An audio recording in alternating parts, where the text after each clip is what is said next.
आज हम बात कर रहे हैं उस मुलाकात की जिसने ग्लोबल पॉलिटिक्स और इकोनॉमी की गलियारों में ऐसी हलचल मचा दी है जो शायद 21वीं शताब्दी में पहले नहीं देखी थी। क्या दुनिया की दो सबसे बड़ी महाशक्तियां जो कल तक एक दूसरे के सामने खड़ी थी अब वाकई एक नए इकोनॉमिक एरा की शुरुआत कर रही हैं, या फिर ये समंदर के बढ़ते तापमान को शांत करने की एक इंटरनेशनल कोशिश है? व्हाइट हाउस से आई लेटेस्ट रिपोर्ट के मुताबिक प्रेसिडेंट ट्रंप और प्रेसिडेंट जी जिनपिंग की मुलाकात सिर्फ एक डिप्लोमेटिक औपचारिकता नहीं है दर्शकों, ये सिर्फ एक कूटनीतिक औपचारिकता नहीं है, बल्कि इसमें कुछ ऐसे बड़े फैसले लिए गए हैं जो आपके और हमारे व्यापार, सुरक्षा और यहां तक कि पेट्रोल की कीमतों पर सीधा असर डालने वाले हैं। सबसे पहले डिकोड करते हैं इस पोस्ट को जो व्हाइट हाउस ने डाली है। सबसे पहले बात करेंगे इकोनॉमिक हैंडशेक की, मार्केट एक्सेस और इन्वेस्टमेंट की। इस मीटिंग में सिर्फ लीडर्स ही नहीं थे बल्कि अमेरिका के सबसे बड़ी कंपनियों के दिग्गज भी शामिल थे।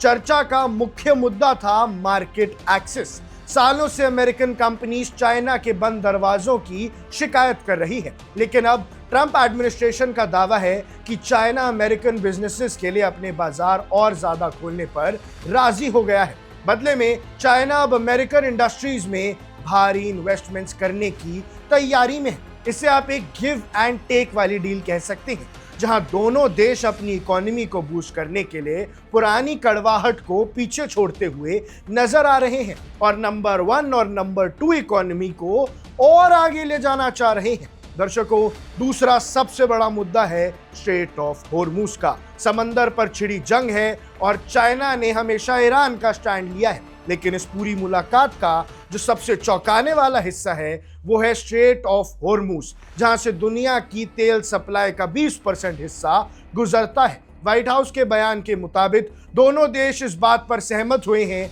कि यह रास्ता हर हाल में खुला रहना चाहिए। भैया, स्ट्रेट ऑफ होर्मुज चाइना के लिए तो बहुत इंपॉर्टेंट है ही, बल्कि पूरी दुनिया की इकोनॉमी को सस्टेन करने के लिए भी एक महत्वपूर्ण रास्ता है और इसमें चाइना का भी फायदा है, अमेरिका का भी फायदा है। स्ट्रेट ऑफ होर्मुज बंद होने से दुनिया का सिर्फ नुकसान ही हो रहा है।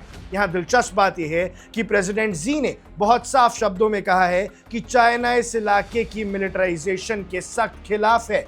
चाइना का सीधा मैसेज है कि ना तो यहाँ सेनाओं का जमावड़ा होना चाहिए और ना ही कोई देश इस रास्ते के इस्तेमाल के लिए टोल टैक्स वसूलने की कोशिश करे। यानी दर्शकों, ईरान का टोल टैक्स लेने में भी समर्थन नहीं किया और वही यूएस के नेवल ब्लॉकेड की भी निंदा की इस एक ही स्टेटमेंट से। लेकिन चाइना सिर्फ विरोध नहीं कर रहा है, वो अपना बैकअप प्लान भी तैयार कर रहा है। जी जिनपिंग ने अमेरिका से और ज्यादा तेल खरीदने की इच्छा जताई है ताकि उनकी निर्भरता होर्मुज के रास्ते पर कम हो सके।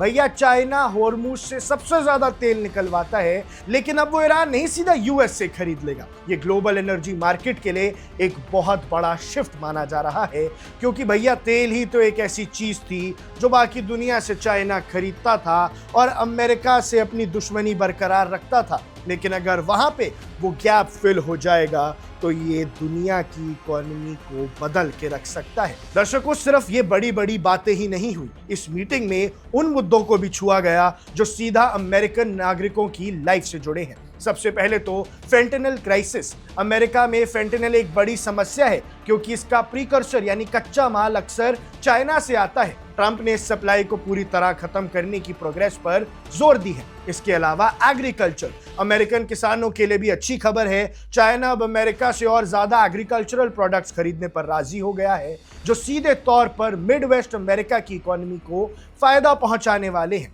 लेकिन दर्शकों, सबसे इंपॉर्टेंट फैक्टर था ईरान और न्यूक्लियर वेपन्स। और आखिर में बात मिडिल ईस्ट की सुरक्षा की है, एक ऐसा मुद्दा जहां अक्सर चाइना और अमेरिका के सुर अलग होते हैं। वहां इस बार एक सरप्राइज मिला है। दोनों देशों ने एक स्वर में कहा कि Iran can never have a nuclear weapon, यानी ईरान के परमाणु कार्यक्रम पर अब दुनिया की दो सबसे बड़ी ताकतें एक ही पेज पर हैं। दुनिया की दो सबसे बड़ी ताकतें अब ये नहीं चाहती कि ईरान के पास न्यूक्लियर बॉम्ब आए। अब दर्शकों, बड़ा सवाल है कि क्या ये वाकई एक नई शुरुआत है? तो क्या हम मान लें कि ट्रेड वॉर अब खत्म हो चुकी है? एक जर्नलिस्ट की नजर से देखें तो ये कोल्ड पीस यानी ठंडी शांति का दौर है।